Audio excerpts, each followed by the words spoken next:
Okay, guys, today we are joined by Professor Douglas Kalman. Welcome, Doug. Thank you, Phil. My pleasure to be here.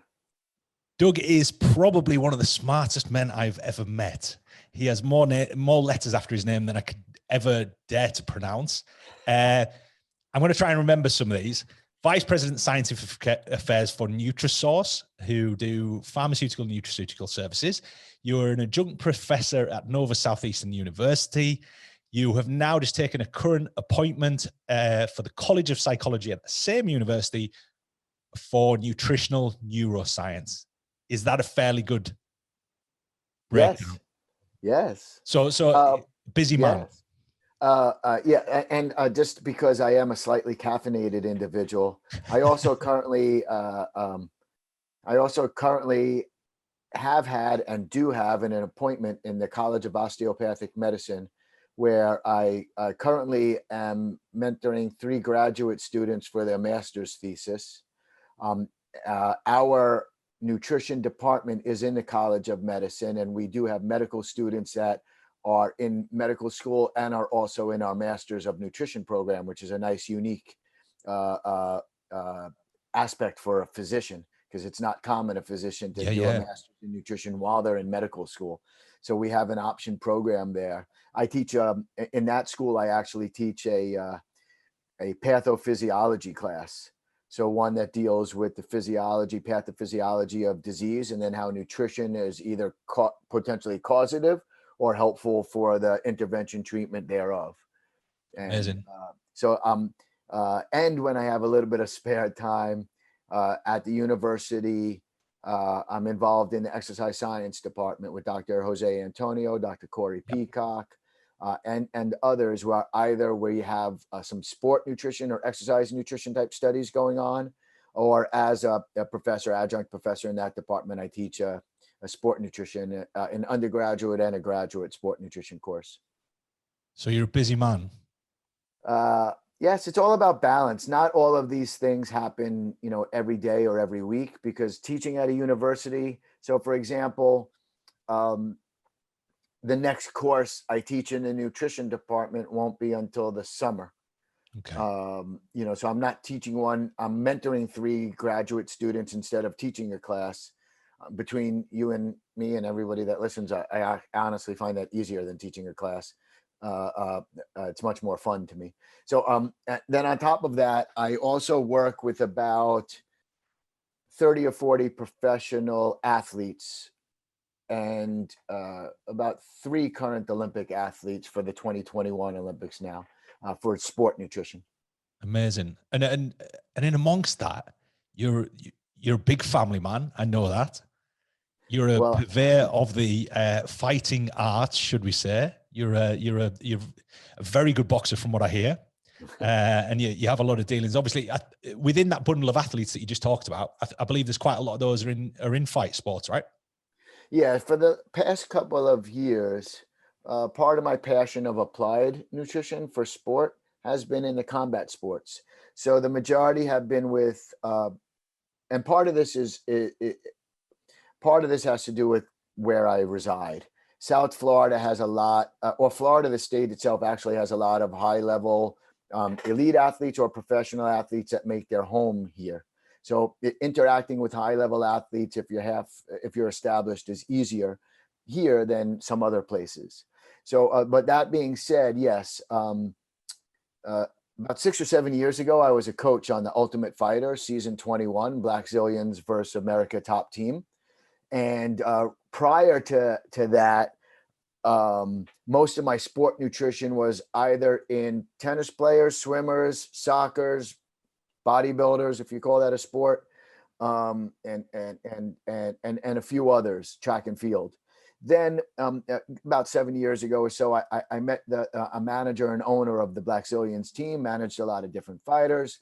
He came to me for some nutrition. He liked how I helped get him where he needed to go health-wise, and then said to me, do you ever work with athletes? Because he had no clue, or acted that he had no clue. And I was fortunate. The first athlete he ever sent me was Vitor Belfort. And then the second athlete he sent me was Anthony Rumble Johnson, AJ. Yep. And the third athlete he sent me was Rashad Evans. And they were all either champs or near champs at the time, and all still very, very high level. I'm fortunate to still be personal friends with Vitor and still do nutrition with him and other projects and so forth. So yeah, that whole world opened up to me, and filming that TV show, and ever since then, the good majority of a couple of hours out of more than a couple of hours out of every week are either at training sessions with them, or we're doing some sort of physiology testing, or what we call fight camp testing, and helping them program. Amazing. I mean, there are so many kind of rabbit holes we could go down here and talk about different topics and things like this. I know recently you were involved with the ISSN position stand on caffeine and exercise performance. Obviously, that's sort of that carryover into I say normal life, but parts of what we talk about, Human 24 is all about, physical and mental performance within human beings, right? We're talking outside of sport, we're talking outside of these kind of elite levels, which is, something you've been dealing with. But obviously, this is something that interests yourself, right? You keep yourself in shape very clearly. You're into sport yourself. I know that your family are all very sporty and things like this. So how does all of this knowledge carry over into your day? So how does a day for you look? You get up in the morning, what sort of things do you do? Well, every day is a little bit different. And yeah, you're right. I am fortunate. I have a kind of a mindset. Children do, or kids do, what they see people around them do. So if you're a household where both parents, if you are fortunate enough to have both parents in the household, are couch potatoes, more likely than not, your kid's going to be a couch potato. And so I had an active, or I'm fortunate, both my parents are still alive, but growing up, my parents were active and they promoted sports to me. And it became much more than just going to baseball practice to me. I always wanted to tinker and understand the why and the how of everything. And that's what mechanism of action is. That's what understanding physiologic response is. That's what understanding metabolic adaptation is. So it's something that really started out as part of my life, part of a curiosity, and has grown. So as I have children, they have seen me do everything. I stay active, and I kind of have a motto that when I joke, sometimes at the boxing gym, I'll spar with the younger guys and work, and they're the ones that get tired, and I'm not. And they ask me why. I said, well, once you stop moving, you die. So, and I'm joking with them, but not joking. And I kind of live that way. So the longer I sit on my behind or derriere during the week, because life has got me so busy, my own mental health is, you know what, let's get up, go for a walk, go for a run. Let's go do an interval workout. Let's take a 2-hour break, head down to the boxing gym and do a workout, or to head to my garage and do some weights, or again, sometimes, or go out with the kids and let's go and I'll make some type of interval race where it's a competition kind of thing. But yeah, I compete myself. I like to think that there was a book I once read. I don't necessarily like the authors, but the book has a good premise. And the book is titled Business is a Contact Sport. And it made me think that, well, sport nutrition is all about being bigger, faster, stronger, if you will, the Olympic credo. Yep. Bigger, faster, stronger in the non-Latin terms. But those people that work in, whether it's a Wall Street business or any business, their goal typically is to make their company successful, help their company be successful, usually continued growth in some fashion. And that requires training. Just like if you don't wake up one day and just say, I feel good, I'm going to have a glass of OJ and run a marathon. You don't just, usually, unless you're David Goggins, you just don't knock out 50 kilometers, with no training or no real training. And so my point is that as I've gotten older and had experiences, I like to take what we learn in sport nutrition and what we learn in other sciences and merge them together. So I've always thought that person that has the kind of lifestyle where they're a fast charging business person, male or female, and whatever business they are, that they need to stay mentally sharp so that they can make good decisions. They need to stay physiologically healthy so they could stay mentally sharp to make good decisions. So for them, they might not be looking to have a higher vertical, or they may not be looking to get even a faster 5K time on their next weekend 5K, but they're looking to stay mentally sharp. So how can we apply some principles of what we do to that world? And that's sort of somewhat where nutritional neurosciences integrates. And this is a huge topic for us, because obviously our audience is hugely varied. We're talking about people who, you know, we've coined this term sort of living on form, right?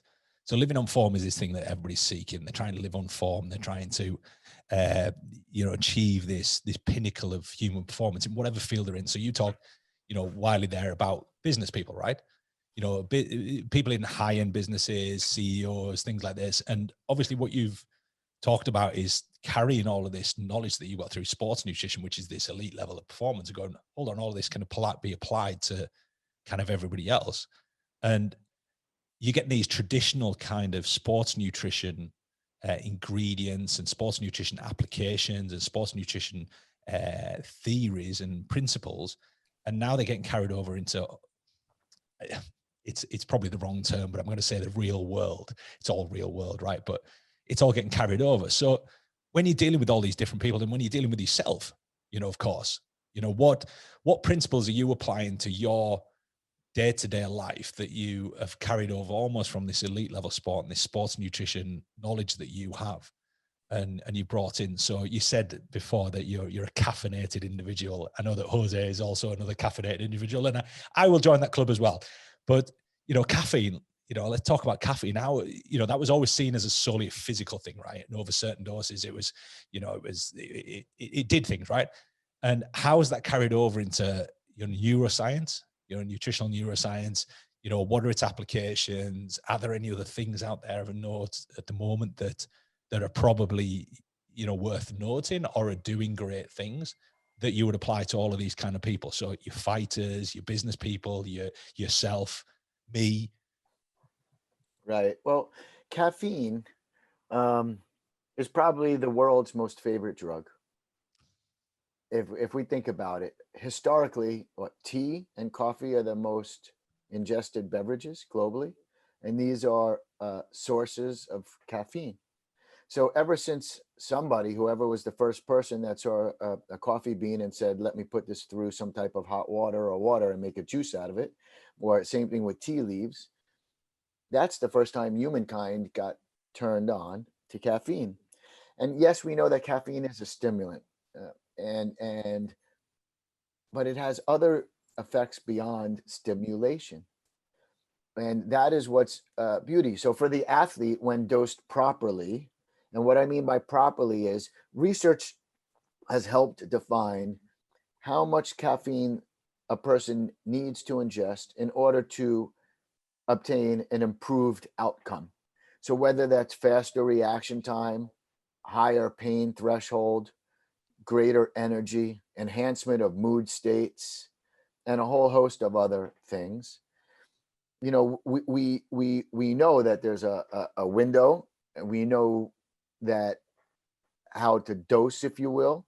Some of it is not necessarily taught. Some people, oh, I'm going to work out later, and they don't realize it. So they have a cup of coffee when they finish their workday at 4 p.m. before they go to the gym because they're afternoon tired, not realizing at the same time they're stimulating, you know, physiologic response to prepare for exercise. Yep. They're increasing a little bit of the system. They're increasing mental alertness and a few others, you know, a few other great facts.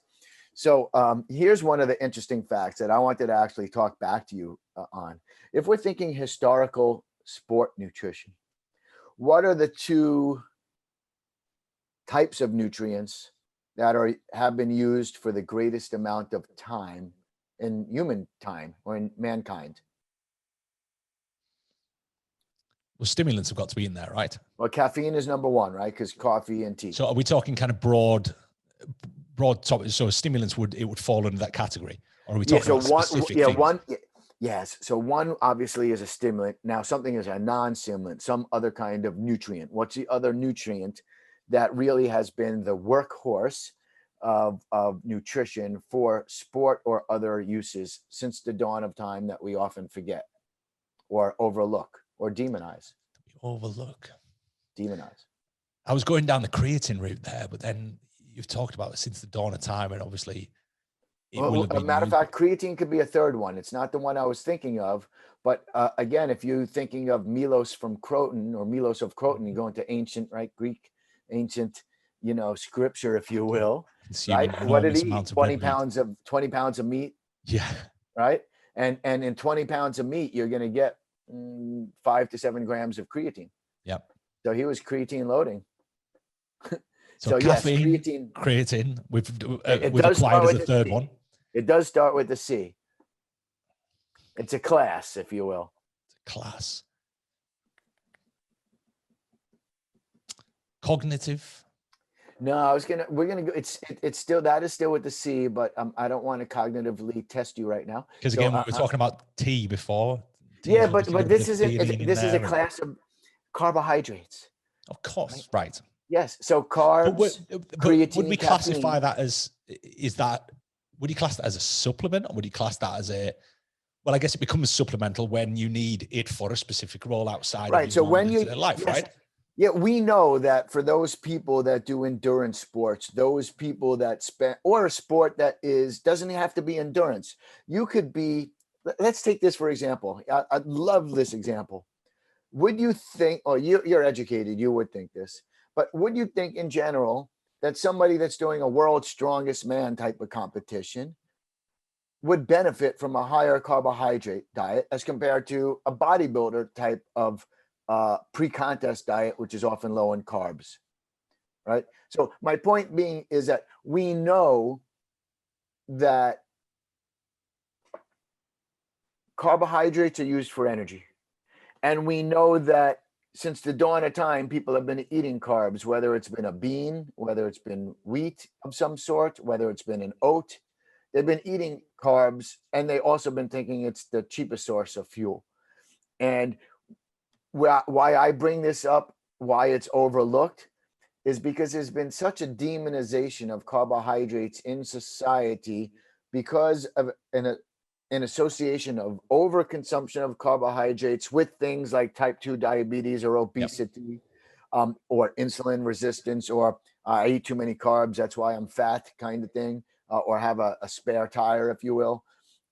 And then if you compare and contrast that with what used to be the magazine business, but in now modern times is all done electronically, internet, right? With magazines or internet articles that would glamorize extreme diets or glamorize, the men's health model look, and that interview with that person, they talk about whatever thing they do. There becomes an obfuscation of, when confusion to the general consumer or person that's a sport enthusiast or even a mental war fighter, that carbs are bad for you. And the right kind of carbohydrates are good. And I'm not saying that they're a wrong kind. I will say that there are ones that you need less of or don't need at all. But the fear of carbohydrates for an athlete is illogical. Yeah. And unfortunately, we live in a world where social media and misinformation, along with tribe thought, I identify with how this person looks and thinks, so therefore I'm going to adopt everything they say. Yeah. Gets in the way of discussion of things like facts and science. And echo chambers, right? People position themselves in echo chambers and they're like, everybody else around me agrees with this, the low carb, the keto, the whatever it might be. People surround themselves with people with similar mindsets, right? I had a UFC fighter I was working with, and he was insistent on being on a low carbohydrate diet in fight camp, right? He's now in Abu Dhabi to fight. And early in camp, he was insistent that he knows his body, he knows what he needs, he understands basic science, and that there was no need for him to have the carbohydrate level that I was recommending to him in his plan. And, you know, this is MMA, right? A professional UFC right, professional fighter. MMA. Yeah. Okay. And so then I said, okay, sir, you do your thing. I'll respect you. You say you know what works for you, which is, you know yourself. Fine. But I'm always here should you have a question. Then I didn't see him for about 2 weeks. Just our schedules didn't mix, and we just texted, and I checked in. You doing okay? He said, yeah. And then he said to me, he's like, I have to tell you, I have to ask you, why every day am I so tired and don't feel like I'm recovering for the next workout? I said, well, how does it feel eating 50 grams of carb a day? and your output is more than 1,200 calories. Yeah. It's obvious. You know, your gas is poor. And if you use bad gas, even a Lamborghini is not going to be as efficient as that if that Lamborghini used the right gas. So and gases are mixtures, yeah, right? Yeah. So at this point, what's going to be happening here, Doug, is that our audience is going to be split, right? So the people that are listening to this, we've got some people who are very serious about sport, very serious athletes, you know, people who kind of get it on that level. And then the other people who are just their performers in their day-to-day stuff. So they're business people, they're people who, you know, do whatever training or movements every single day, whatever that might be. They might walk, they might run, they might cycle, whatever it might be. But they do it recreationally. So they're not looking at this high performance. And the narrative that will be going over in their head right now will be, but I'm not an elite athlete, so therefore I don't need carbs. So how would we, you know, if you were communicating with somebody who came to you with that kind of dilemma, how would you explain that to them? That's a great point. Not everybody is training to everybody's exercise schedules, workouts, lifestyle is different, right? Yep. Not everybody is a 2-hour marathon runner. Some of us are 5 and 6 hour marathon runners, and some of us just like to watch it on TV. So that being said, is I do believe, this is going to sound idiotic, but I like to first start out with themes before we get to specifics. So a theme I like to is, you know, eat for what you're going to do. Yep. Makes sense. Not always for what you have done. So what I mean by that is the whole job of post-training, post-workout nutrition is eating to recover. And I add on that, we eat to recover and we eat to prepare for our next training session. Because if you are not recovered and prepared for your next training session, you will not have the adequate energy or even minute nutritional status to be 110% effective in that next workout. Yep. So you want to recover on a physical level and on a mental level. So here's where I'll give you some examples.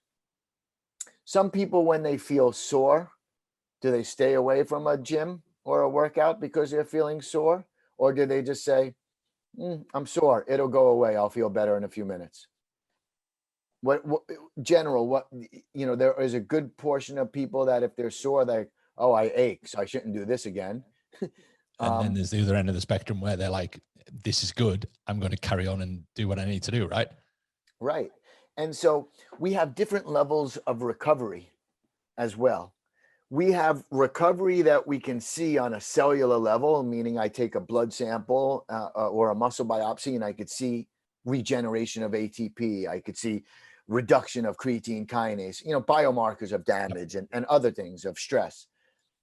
But then you also have perception. How does a person feel? Physically, you could be 100%, but mentally, if you're not mentally recovered because your nervous system was overtaxed and you still haven't got enough rest and your resting heart rate is not where it needs to be, then you're going to remain overstressed, overtrained, and never recovered. So my whole goal when I do nutrition with athletes is, you know, eat to recover and to prepare. And we like to strategize the day. When I work with athletes, whether they're an athlete on a professional or a college or elite level, yep, or, in the past, when they were more of a weekend warrior kind of, or, this kind, I like to take the approach of you have, not in an overbearing way, but understand somebody's 24-hour schedule. When does a person wake up? When do they either go to school or go to work? Do they normally eat breakfast? If they don't normally eat breakfast, are they willing to drink this? Are they willing to eat a little bit of that? What do they do from the time, then once they're at work? Is it a physical labor job, or is it, you're a stock broker, so you're, whatever. Then when do you take breaks? What do you normally do? So I like to learn everybody's schedule from the time they wake up to the time they sleep, from meals per day, typical times of those meals, or workouts. A lot of the athletes I work with have either 2 or 3 training sessions per day if they're in fight camp or sport camp. And so I know that their first workout of the day is at 9:30 or 10 in the morning. The second one is at 4:30, and they may do another one at 7, right? So it's my job to help refuel them and keep them. One of the things I wanted to point out that you and I didn't talk about yet is when it comes to just general nutrition and sport nutrition, the other nutrient that we didn't mention that's really of great importance and highly overlooked, I'm just going to say water or hydration. Yep. So I'll give you a reason why, and this carries over to things that are not sport. For a female that experiences 1% dehydration or 1% reduction in hydration status as you drink your water, and for a man, this happens at 2% reduction in hydration status, the first thing that changes in a person is their ability to process. So mental acuity is the first thing that changes when you start going down the 1%, 2% dehydration route.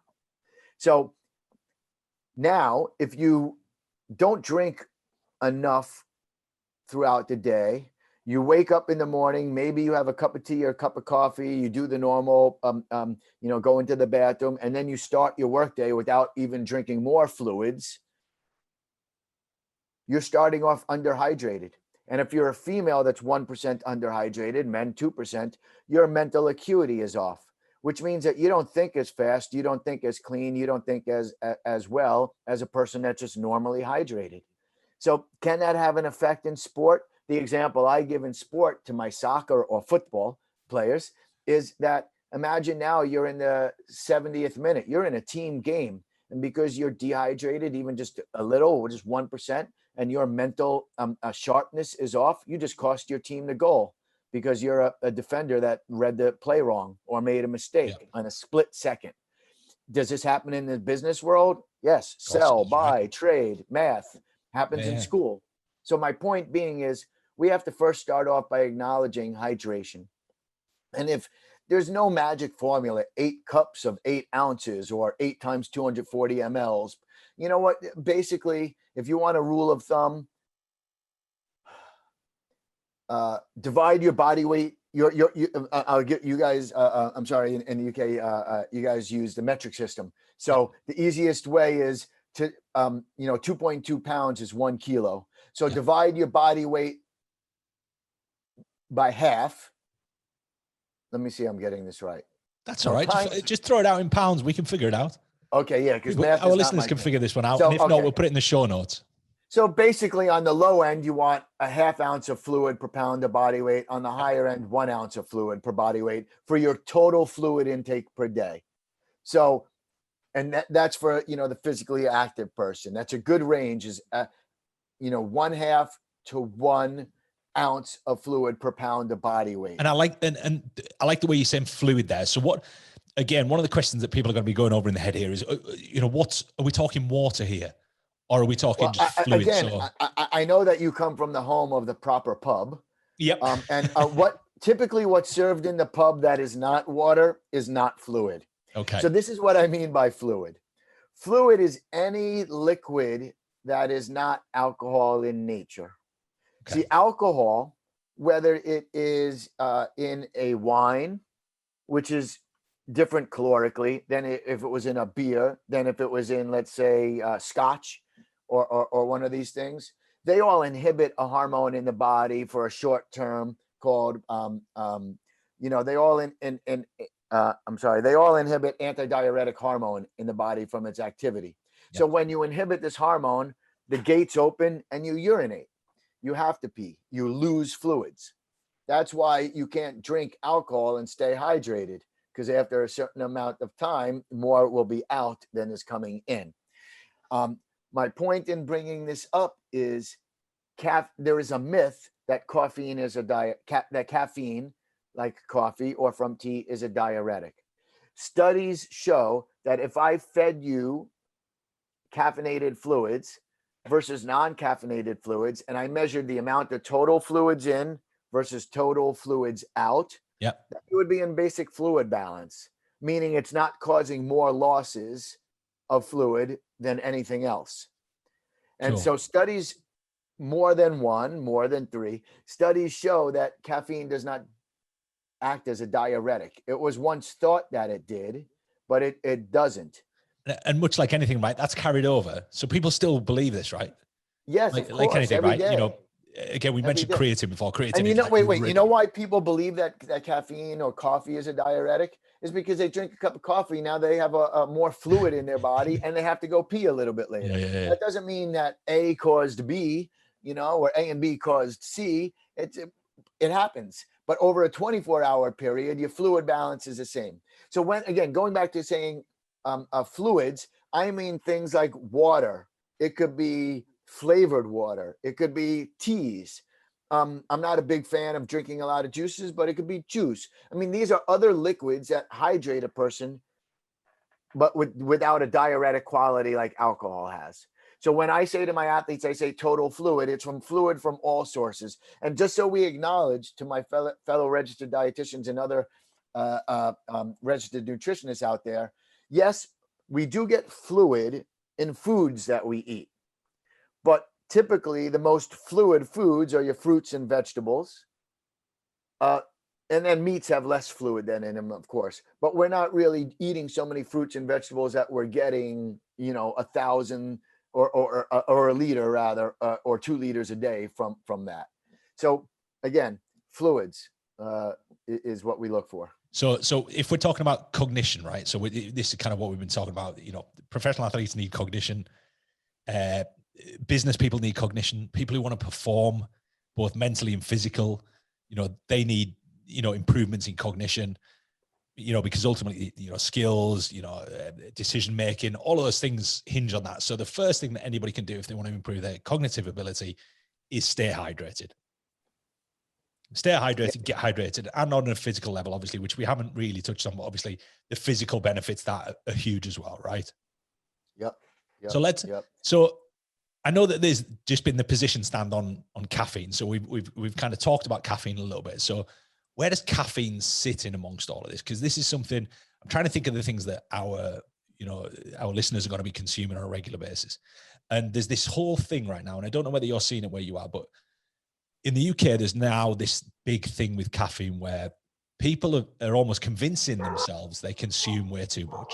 So we've now got this thing where people have decided, just off their own back, I'm consuming way too much caffeine, so I'm going to stop. Right? So where does it stand with respect to caffeine, health? What's too much? What's not enough? What are the benefits of it? What are the things that it can help with? What are the things it isn't? Because ultimately, people have always just used it, as we mentioned before, as a stimulant, right? You get up in the morning, they have a cup of coffee. And then when they're tired in the afternoon, they have another cup of coffee. When they're tired in the evening, they have another cup of coffee. So caffeine is interesting in that it generally, the effects of caffeine generally for most people and physiologically in your blood last for about 4.5, 5 hours, a little bit longer if you're a female that takes birth control, maybe an hour longer. And that is also one of the reasons why that people that have caffeine later in the day, that it makes them harder for them to fall asleep because it's still active in your body for around 5 hours after ingested. And is that form dependent? So it depends on what type of caffeine it is, or is there any difference really? So if somebody's taking the only time there'd be a difference in caffeine, no, there's not a difference in form, whether you have it in liquid or pill, is only if it's obviously a time released one. Yep. But one of the things that I wanted to say is when I look at the literature, the research, and I look at it from a physical performance standpoint or a cognitive mental standpoint, is the doses of caffeine that have been tested that have shown benefit or efficacy, as we say, Yep. have been as low as 35 milligrams of caffeine, which is typically that you would find in a can of soda. Yep. Typically in American, that's 12 ounces. So about 300 mLs of a cola. Yeah, that's about a can of Coke over here, can of cola. Right. So yeah, it has 35 to 50 milligrams. Yep. So that's on the lower end. And the higher end benefits have seen all the way up to 300 milligrams in a dose. Now, when you ask what is safe, everybody's different in terms of individual tolerance levels. But in general, doses above in a single day, doses above 400 milligrams per day have been shown to be much more correlated with negative side effects, nervousness, fast heart rate, insomnia, things like this. To put in context, what are we looking at there? What's that in real terms? How many cups of coffee do you think that would be? A Venti Starbucks. Right, a Venti, which is the 20 ounce. 20 ounce, isn't it, for you? So I don't even think they do them here, 20 ounce ones. Oh, okay. Yeah, that would be about 600 mLs for you. Yeah, they maybe do. I'm not sure. But that's a lot of coffee, right? Yes. I mean, if your stomach is about the size of your fist, and we know that stomachs are generally about the size of the fist and they could stretch to about the size of a 2-liter soda. Think of that size of that Starbucks coffee that's more like a 2-liter soda, even though it's only 60 ounces. Yeah, that's there that you're putting in. But and so to give context, caffeine is something, but there are a couple of other things that are really good cognitively that people could do for mental alertness. Yep. And one of the reasons why people look at caffeine and other nootropics, if you will, is so, for example, there are studies on forms of arginine, right, which is an amino acid. Yep. In the body, arginine, along with some other metabolites and nutrients, plays a role in the production of nitric oxide. And when nitric oxide bursts or occur in the blood, means that you get greater vasodilation, yep, which means that blood flow can go deeper into a muscle or deeper into an organ, delivering nutrients and other substances deeper into the muscle or deeper into a different organ. So studies have shown with something called nitrosagene, which is a form of arginine. It's an inositol-based stabilized arginine, that people will reduce the amount of errors that they make mentally. Okay. And they will have a sharper short-term recall, which plays a role in things that can be outside of sports. So in work, if you're a person that has to check a lot, my wife is a financial analyst. She's always running code and running numbers and stuff. She can't afford to make a little blip. A little blip is $25 million error for the company, right? Because she showed me one the other day that somebody made a $75 million error in one of their forecasts because their formula wasn't right, blah, blah, blah, blah, blah, blah. And I was just like, okay. But anyway, my point being is, they still got a job. Right. But my point being is, if you were that person making that error and that error ended up costing your job, maybe it could have been preventable if your nutritional status was different. Yeah. And so that's where business becomes the contact sport as a sport. Yeah, and also physical activity carries over, right? Because obviously it does. Here to the so brain. Physical activity it carries, so it will carry over in different kinds of sports. Error reduction also carries over with accuracy. So we've done some of these cognitive studies with athletes where we test things and we look to see, do they reduce the amount of errors and do they increase the amount of accuracy? So when somebody's more accurate, they have better eye-hand coordination, makes a difference in a game of cricket, makes a difference in a game of baseball, makes a difference in fighting, combat sports, I should say. Makes it right. If you could see what's coming before it's actually coming, you're out of the way before the person even threw it. Yep. Sort of Matrix like. But you know, so again, one world where this is actually even going into, and there's more and more growing research, I don't necessarily call it a sport, but there's big money in it, is the e-gamer world. Yeah, esports are like huge, right? And so in America, more and more supplement and beverage companies are reaching out to those people that are gamers. Yeah, we have a load here that are pretty big now, that are solely for gamers. Right, and so some of them, and so, thankfully, some of those companies are either using science first. Yep. They're either testing their product before they go to market, or they're using ingredients that have been vetted, in studies, or they're testing it, this kind of thing. And so there are, studies on some of those ingredients. So some of those ingredients have a crossover, because if you think of it, if you are, I don't know, a Call of Duty e-game player, right? You're not doing sport, but you have to stay mentally sharp. And it's massive, like decision making, right? Again, hand-eye coordination, right? All these things that people are carrying over into day-to-day life in many respects, right? Yeah, I was involved in a study that we did, that we published, with Dr. Jamie Tarter from the College of Psychology at Nova Southeastern University, where we were testing this arginine-like compound. This one had a branded ingredient called New Level, NOOLVL. Yep. New yep. Level. Which is a nitrosagene with a slightly different matrix for delivery. And yeah, they're against placebo, and there was benefit. Now, we even published this paper. So if there's error reduction and you're playing one of these competitive games on ESPN, and now you could win $1 million, you bet your bet that e-gamer sporting people are going to do everything that they can also to get a mental edge for their winning capability. Just out of curiosity, is there drugs testing in these e-games and e-sports? Well, definitely not for marijuana. Definitely not for steroids. There might be testing for Twinkies. You've got pharmaceutical nootropics, right? Yes, that is a good question. As for now, to be serious for a second, as far as I know, WADA, I believe, has approached one of the international gaming companies that puts on like the Super Bowl of gaming. Yeah. Sometimes I know that they even pre-pandemic, there was one of the hotels in Vegas that was typically used for the past 2 years for world championships, and they got a couple of, they get like 100,000 people to come there. Yeah, some of these games are like insane. They make enormous amounts of money, don't they? Yes, it's not uncommon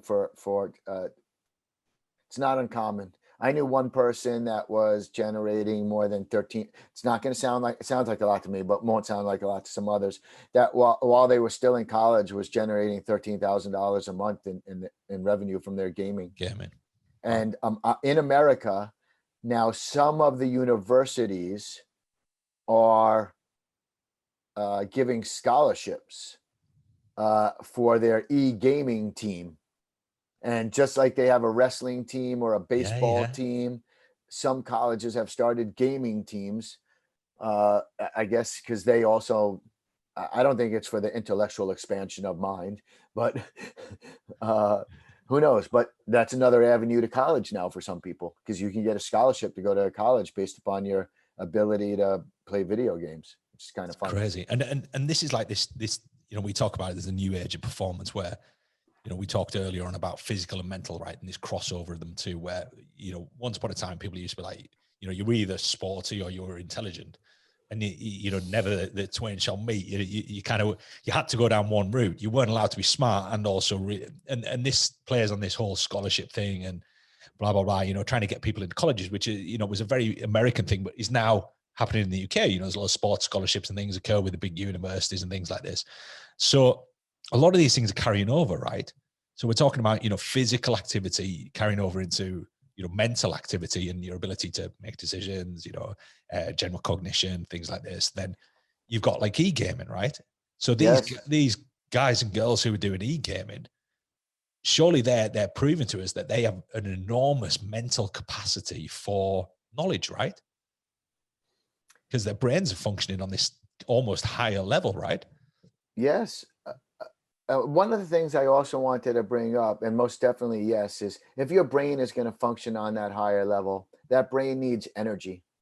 And in order for the brain to get energy, it's kind of funny. The brain can run on two different fuels: glucose, which our bodies can make from almost anything, but traditionally we get it from carbohydrates and proteins. Our body can make glucose from proteins, making it easier. And ketones. And ketones, your brain can run on, but it's a little sluggish. It's like putting in the lowest class of gas in your highest performing car. It'll work, just not very well. Right. So, one of the things that's interesting is a supplement that you mentioned earlier, which is a naturally occurring amine, a naturally occurring protein-like compound in protein foods, is creatine. And now when we start thinking creatine is a sport nutrition supplement, isn't it? Doesn't it help your muscles get bigger and help you to do more bench press and do more reps and things like this? Yeah, yes, it can help with that. But at different dosages, it's been found to have different effects. And at any dose, it's been found to have this effect. I'm going to talk about more than one that makes a difference for cognition. But studies have shown that those people that take exogenous creatine, so creatine that's, in powder form, let's say, and you mix it in water and drink it with your meal, whatever, have greater amount of brain bioenergetics than those people that are not taking creatine. So when an individual took creatine, it increased the energy production, availability, and ability of the brain compared to when that person was not using creatine. Now, that doesn't mean that extra energy is being spent to go nowhere. It doesn't mean that that person's having now 45 thoughts a second instead of 40 thoughts a second. It means that the brain has become more efficient at doing its normal function. Doing its thing, right? That's a positive thing. A more efficient brain actually wastes less energy. And your brain uses about 20% of your daily caloric needs are needed for your brain. I'm sorry, not 20%, about 3% of your daily caloric needs, which is actually a lot, are needed by your brain.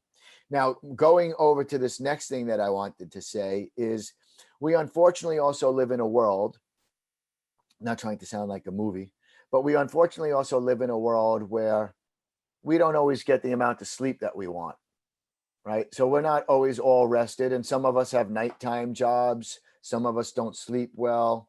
So studies have actually shown that those people that are specifically and on purpose in the study sleep deprived, right? That that when you're sleep deprived cognitively, you don't think as clear as well as when you get a good night's sleep. Agreed? Yeah, I think everybody can relate to that, right? Right. So research also shows that to be true, that you're slower and more dull when you're sleep deprived. So studies, interestingly enough, done with the military and non-military, have found that creatine supplementation, that those people that are sleep deprived cognitively perform better when they're taking creatine than when they're sleep deprived and not having creatine. Yep. And this goes back to, it enhances brain bioenergetics. So if you could think, if you live a life and you can't alter your sleep habits or won't, then the next best thing to do is how can you arm yourself so that your brain will at least think that it's sleeping and resting the amount that would be ideal for you. And so, doses a half a gram or a gram of creatine per day, essentially used on a daily or almost daily basis, translate into that benefit. So that benefit can be had by the e-gamer. That benefit can be happened by the person that actually just doesn't sleep that much, because there's other health benefits to creatine as well. Not just for exercise. And again, that's been one of those ones where it's almost been demonized to some degree in certain circles, right? You've worked in the world of bodybuilding, and everybody claims that creatine makes them angry or does all these different things that we know it can't actually happen. However, it has this kind of carryover. But creatine, and I could be wrong here, but is creatine not still the most studied supplement in the world? I would say that, from a sport nutrition perspective, I think there's now over 5,000 studies that have been published on creatine. And the majority of them, if you think about this, the majority of them have been published from 93 onward to today. The majority, if you go back to some of the earlier work by Roger Harris and Paul Greenhoff, when they published some of their early creatine. I'm very familiar with them. My dissertation was on creatine, and I'm showing my age here in that a lot of the studies were by Greenhoff. Yeah. Yep. Very much. As a matter of fact, very, very much. I've had some conversations with him years ago on it. So one of the things that is funny, let's talk about how myths occur, right? In the early Greenhoff studies using creatine was what? It was mixed into hot liquids. It was mixed into hot tea. And for some people, coffee, right? But it was mixed into the hot beverage. Then years later, somebody says, oh, caffeine will inhibit your body's ability to absorb creatine, and that you have to only take creatine separately, and you only have to absorb creatine, you have to take it with a ton of sugar or carbohydrates. Yeah. Hello, did the first 5 or so studies that were published in the early 90s with Paul and others and you, right? And no, you weren't giving 75 grams of sugar in a cup of tea. If you did, that would have been a cup of sugar with a little bit of tea. Yeah. So my point in bringing that is it's not even a hard substance to ingest. A little bit of powder mixed into any liquid is probably the easiest way to take creatine. And heat's not going to degrade it. So if somebody wants it in their tea or the coffee, there's no problem, right? Right. Mm-hmm. A matter of fact, for a while, I found it the easiest way to use creatine personally. My anecdotal experience. Yeah, because I know every morning I'm going to drink a cup of coffee. And if it doesn't interfere with the taste of coffee, then I'm going to put my, half a teaspoon of creatine. I take about 2.5 grams or so, about half a teaspoon of creatine mixed into my coffee. And so what else? So I'm going to dig into your plans here because somebody who's clued up who knows what they're doing. This is actually the cup that I mix it in. Look at that. My favorite team, Yankees. The Yankees. Except I apparently didn't finish it this morning. What did I watch? Rudy the other night. I'm sorry? I watched the baseball documentary. Rudy. Well, Rudy's a football movie. Not Rudy. Yeah, that's Notre Dame. Not Rudy. I'm getting confused. That was the guy out of Goonies, wasn't it? In Rudy. I can't remember what his name was. You his actor, wasn't it? The one with Chadwick Boseman. Yes, very good. Yeah, phenomenal, incredible film. I can't remember what it was called. Me neither. Yeah, very good. However, we'll get our movie recommendations on our next podcast to everybody. So you as an individual, so every morning you caffeinate, you got some creatine in there. What else is in the Doug Kalman arsenal? So if you want to talk about, well, first I'd like to address a few things within this. I'll answer. I'm not avoiding any question, but here's what I would like to say. There are a group of people, and maybe some in our audience or your audience are amongst them or know somebody like this, that have the mindset, oh, I don't take or use dietary supplements. Yep. I don't need dietary supplements. Yep. What yet they fail to realize is that whether you're under EFSA law or food standards, FSA law where you are, or FDA law where we are, yep. Juices and cereals and breads and grains are fortified sometimes with the vitamins that were in there to begin with that were taken out, or they're fortified, or they're enriched and fortified with vitamins that were never in there, but we know from studies that people need. So if you tell me, for example, I don't take any supplement, but yet you drink orange juice, from a container, not from your own fresh squeezed orange. Love it. All orange juice makers put up to 200% extra vitamin C in it, because by laws, if they make a claim, let's say 60 milligrams of vitamin C, that claim has to be true at the end of shelf life. So they are allowed to put overages of the vitamins and minerals that are declared on the nutrition facts label, so that at the end of shelf life, if it's tested, it meets that claim. Still in there, right? Yes. And shelf life could be a month, could be 2 months, could be a year, or whatever it might be for that food. So if you want to hit a vitamin C, you need to get it at the start of its shelf life, right? Yeah, you'll be higher.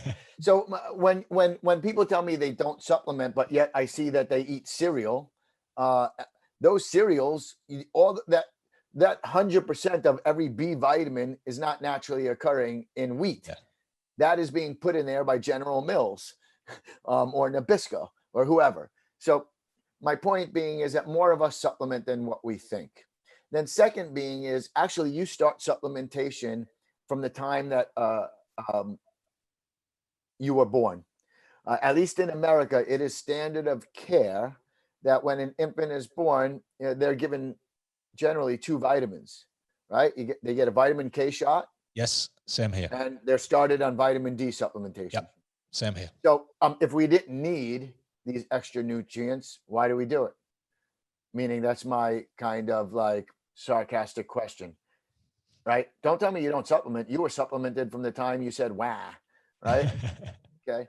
Then, so now, that being said, I'll tell you what I specifically do add on top of everything else for myself when I'm consistent. Because just like everybody else on earth, there are times that I'm inconsistent with my nutrition. Yeah, likewise. I'm pretty consistent with what I eat, but I'm inconsistent to my dedication or use of supplements throughout the year, usually transiently. So, for example, right, I box, I do masters boxing. Yep. Right now, I don't have anything on my drawing board, meaning there's been no scheduled tournaments. I don't have any one-on-one fights coming up or anything. So I only do what I call base nutrition. But when I'm getting ready for something, I add some things onto it because my body undergoes a little bit more stress than what I do normally. So my base nutrition is, I always have a protein supplement. And my reason why is I look at protein powders, if you will, as portable nutrition. Most of us live in a normal time, non-pandemic time. We live in a more mobile society than what we are now. So whether I'm in my car going over to the university, I'm in my car going over to Sanford MMA to work with the team, or I'm taking my 3-year-old to his swim practice, or my wife and I are headed somewhere, we spend more times being mobile than home. Yep. So I utilize, protein powders to either make protein shakes, protein smoothies, or I'll make protein brownies, or I'll make protein pancakes, but I add it into my day to make sure I'm getting more than enough. Yeah. And so that's one thing I add in. Also, because I know that I don't always eat a ton of fruits and vegetables of all different colors, right? The more colorful your diet, the healthier it is for you. I do take a general multivitamin.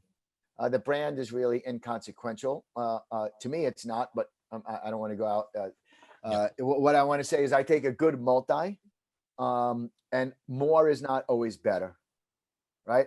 So a lot of people will say when you take a multivitamin, all you're doing is basically peeing out your money, right? Because you take a vitamin and then an hour or your next time you usually have to urinate, hour later, it's glow in the dark yellow. Yeah. That's from the riboflavin content. That is, it's nothing more than something that is spectral. But what it does tell you is the way that vitamin nutriture works in the body. Water-soluble vitamins are not really stored. Fat-soluble vitamins are stored to a greater extent, right? Water-soluble vitamins typically have a circulating pool, but they're not really stored like in adipose tissue or muscle tissue. Yeah. They circulate. So like vitamin C, we always have about 1,500 milligrams of vitamin C circulating in our body if you had to weigh it out. So what this tells you, when you take a multivitamin and then you urine out and it's a much different color than normal or normal hydrated urine, is your body's excreting what you didn't need at that time. Doesn't mean that you don't need it. It took what it needed and the rest it's getting rid of. I look at as a multivitamin as sort of a cheap insurance policy for the days where I'm not eating a whole lot of, blueberries and spinach and kale and, whatever, lots of a variety of colorful fruits and veggies. So, that is something that we have to consider as well. So protein becomes important to me. A multivitamin becomes important to me. Because I'm a man. I'm not just saying that for any kind of gender identification, but being a man alone is an increased risk factor for cardiovascular disease. Yep. So men versus women, that's already a +1 or a -1. When you're a man, that's one of your 7 risk factors for heart disease in life. Yep. So we do know pretty strongly that consistent intake of healthy fats help with managing overall general inflammation in the body, as well as things like arterial stiffness and vascular health. So because I care about heart health, and I also like to reduce inflammation in the body, I'm not talking about like you bumped your knee, so you take an Advil to reduce the pain and any swelling. Inflammation that we don't see, but the inflammation that we don't see is actually what wreaks metabolic stress over time, is fish oil. So I'll use 1 gram to 2 grams of fish oil per day. Okay. Not every day, because my wife and I, fortunately enough, we have the ability to and like fish. So we eat salmon and some other fatty fish frequently. So those are my bases, if you will: a multivitamin, protein powder, fish oil, creatine. Caffeine. Then if I'm getting ready, for something much more specific, then I add in more specifics, a beta alanine, specifically because for boxing, I mean, the average high energy output in boxing is maximum like a 12 punch combo. So you're talking a couple of seconds, which means that if you're a boxer that throws in bunches and you move a lot, you're doing a lot of phosphagen energy system demand. You're doing a lot of glycolytic work. Yep. And then also because of the nature of training is very interval based, you're getting a lot of accumulation of hydrogen ions, acid loads, if you will, metabolic acidosis locally in the muscle, I call it. So beta alanine can have a benefit for reducing that onset and tempering it, so allowing you to go harder, longer, and recover quicker. So physiologically, that's when I'm using creatine and beta alanine for a training benefit. And when you get a training benefit, your body adapts better. Yep. When your body adapts better, then you could stress it again, so you can adapt better again. And that's the whole idea, to keep adapting to new stress and stay healthy doing it. The biggest, when somebody asks me, especially one of these professional fighters, Doug, what's your job during my fight camp? And I generally, I don't say, to make sure that you're getting 2,600 calories or 4,200 calories. I tell them, you're drinking enough. No, I actually try to help you stay healthy enough to make it to your fight. Yep. Really, that's the biggest challenge. Prevent you being injured, right? Yeah. And a lot of my roles with athletes were just simply just keep them on the field of play.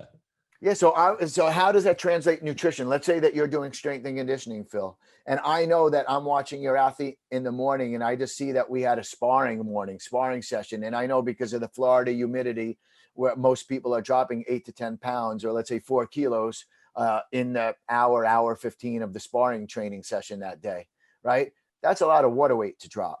That's about 1 gallon of water weight to drop in that hour. But now I know that there's strength and conditioning that's happening at 4:30 and 5:15 that afternoon. So me as the nutritionist watching you going through your training, my goal in keeping you healthy is, now I got to make sure globally, if I'm telling you healthy, that means to be rehydrated enough and refueled decently enough so that you're not at increased risk of a muscle pull, muscle tear, mental fatigue while you're supposed to be doing something, this kind of thing. So And there's that's an what, enormous when amount I of say, factors, right? There's yeah, sweat rate, there's humidity, there's ambient temperature, there's all of these factors, right, that you've got to take into consideration. yep, yep. We're lucky at the Sanford MMA team that I work with that we're either able to bring athletes over to Nova Southeastern University to the physiology lab and Yeah. do all sorts of tests with them, except sweat rate, that we don't do. But if we want to do sweat rate, we could send them out to the Sanford Health facility. So Sanford Health or Sanford MMA is owned by a healthcare company. Okay. Yeah, it's like sort of a medical hospital physical therapy chain that has like 27 hospitals and physical therapy centers across the US and stuff. So anyway, we're able to send them out to the Sports Science Institute where they could do, like with Dr. Randy Eichner, they can go do a sweat test. And then so we can know exactly how much sodium they're losing, how much chloride, how much potassium, how much magnesium, how much everything. And we've done that too. I've done that with one of my female tennis players, one of the players that would traditionally make it in the Australian Open, the French Open. Yeah. She was a person that would cramp up a hell of a lot. And we would find that she would lose more than 8 pounds or, more than 3.5 kilos in the first hour of just general tennis. And so, and it was hard for her because whatever. So we had to then figure out the formula that worked for her. So we did the sweat rate test. We captured all of the fluids. We did it more than once to make sure it was not anything that was an anomaly. And again, was able to tailor a nutrition routine to meet her specific physiologic needs. And so that she was able to go on with her playing, and make her career. Amazing. Here's why I'm sorry. Here's why I'll say that it's important to that athlete. Yep. Okay. And I didn't know this until Jamie is her name, until another person named Jamie in my life, until Jamie told me this. I asked her one year, a couple of years ago, I was working with her and we were getting ready for the Australia Open. She's on the women's on the women's pro tennis tour, right? The Australia Open. Yep. And I said, Jamie, what's your goal for this tournament? And she said, minimum, make it to the third round. Of course, the goal is always to win, but she said, my minimum goal is to make it to the third round. I said, why third round? She said, once you make it to the third round, that's a guaranteed $200,000 that you're given. Yeah. And I was like, oh, wow, that's a whole different world. Yeah. Yeah. That's, get me hydrated. Yeah. So you don't even have to finish in the top 16 and you're given $200,000. Yeah. Wow. You just have to make it to the third round, which was the semifinal, I guess, right before the quarterfinals. So, or last 16. So it must be whatever's right before quarter. Yeah, last 16, I think. Yeah. So yeah, I think that's how it goes.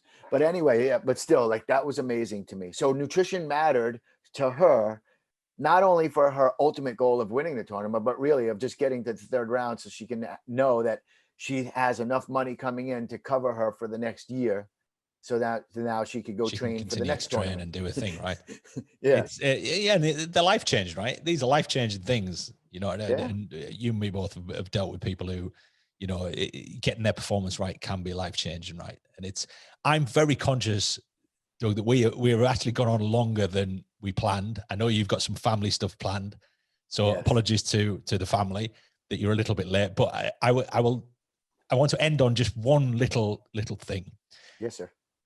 What right now is kind of hot in your eye? Because when I was doing my degree, there was a lot of supplements that were kind of on the fringe of, there's some decent research, but there's not good stuff out there, but there's potential that this might be quite good. What is there out there right now that's worth keeping an eye on from a nutritional standpoint that you think in the next few years is going to be heavily researched, is probably going to come up trumps and be a useful tool for athletes, general public, people who are looking at more creative output, businesses, entrepreneurs, or anybody?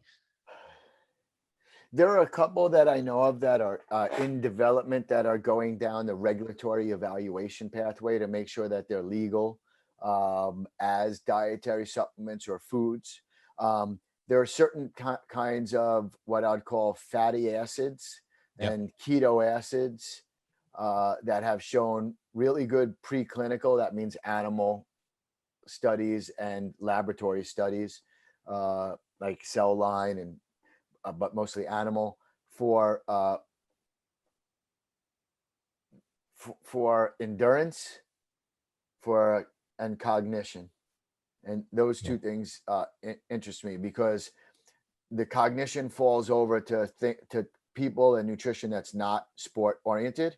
Yeah. And the endurance, of course, will translate, or if the data continues to show, will translate for those that do athletic endeavors. Yeah. So a duality of uses. I actually think that over the next couple of years, calcium pyruvate, which is a specific form of pyruvate, will make a reemergence in the nutrition field, but this time not as a fat loss agent as it was hyped in the mid 90s to be, but there's actually some good data that shows that it's a buffering agent. So just as beta alanine and sodium bicarbonate buffer acid loads, I think that you'll start to see some evaluation of pyruvate at a 1 to 3 gram dose being used as a buffer. And it will have other metabolic upshots that as risky as bicarb. No, see that's the thing with bicarb, right? Either you can handle it or you can't. Yeah. And that's why I did it that way. And which is the poor thing about it. And I know that when it comes to bicarb, dosing is really important. Timing is really important. Those things matter. And reducing the side effects of nausea or vomiting, of course, is real important. I do also think I expect that we'll see the emergence more of agents that help with blood flow and I don't want to say vascularity, showing veins, but meaning the ability of nutrients to get further and oxygen to be delivered further for cognitive and exercise performance. I think that that area is growing as well. And if again, it's hot right now, at least it seems to be, but and what I'm talking about is like cannabinoids, CBD. It's an interesting area, right? Yeah, it's an interesting area. In the UK, Graham Close is one of the better researchers looking at it. Professor Close on sporting stuff. There's actually no published data anywhere in a specific sports model with humans showing that CBD in any form does anything of benefit for an athlete. There are studies in petri dishes, there are studies in rodents, and all of those studies that do show benefit, and even those that don't, that are in the rodent or preclinical model for CBD, are using a purified form of CBD and not what is typically sold, like the herbal extracted form. Yeah, it still has the active compound in there, doesn't it? It does, but it there's a difference. So I think that as that industry matures and regulatory gives them a little bit more guidance, and the manufacturing, because I know that there's over 150 different cannabinoids that naturally occur in cannabis and other botanicals. Cannabinoids, even though it has canna in it, do not only occur in cannabis. The molecules themselves occur in hops, for example, and it occurs in a few other botanical species. Not that you can go smoke hops and have the same effect of smoking marijuana. That's different. That's THC versus CBD. Hops is what you have in your beer. And usually gives a relaxation effect. So anyway, I do think that there will be greater look at the use of some of those compounds that have already shown benefit for like pain reduction for use in athletes as part of a recovery protocol, either a physical recovery or like a after surgery physical rehab type of recovery. Interesting. Yep. So I'm excited. Anytime, I'd love to be back to talk to you. Hey, we would love to have you back. I mean, we could, as I said, said at the start of the podcast, is that there's so many rabbit holes we could go down, and you know so much about so many different topics. It's very difficult just to stick to one and traverse around that. But so, can I ask one favor? Yeah. So, in case you or anybody that is audience listening wanted to see anything more about myself, my name is Douglas Kalman, and if you Google Douglas Kalman ResearchGate, as one word. ResearchGate. Yep, that's your big. ResearchGate is sort of like another version of LinkedIn, if you will. But ResearchGate, on that one, if you're somebody that publishes, it allows you to put up, if you can, or have all of your publications. So on my Douglas Kalman ResearchGate page, I have, I have as many publications that I was able to find digitally over the years from the peer-reviewed science world. And presentations from conferences. Yep. I don't have like the articles I used to write for, for TMAG or muscular development or muscle and fitness that I used to write for back, in the 90s and early 2000s. But I have all of my academic work, or a lot of it. And there's a lot of sport nutrition, applied nutrition, and some disease-related stuff from my years of work. There's some tremendous stuff on there. Incredible resource for anybody who's interested in those sort of fields. And finding you, Doug, on social and things like this. Are you pretty active on any of the social channels? I know that your Twitter's reasonably active, isn't it? And yeah, so Twitter, Doug Kalman, PhD RD. Yeah, at Doug Kalman, PhD RD. I'm more active on there. I'm also LinkedIn. I think it's Douglas Kalman or Douglas Kalman, PhD RD. One of those two people are me on LinkedIn.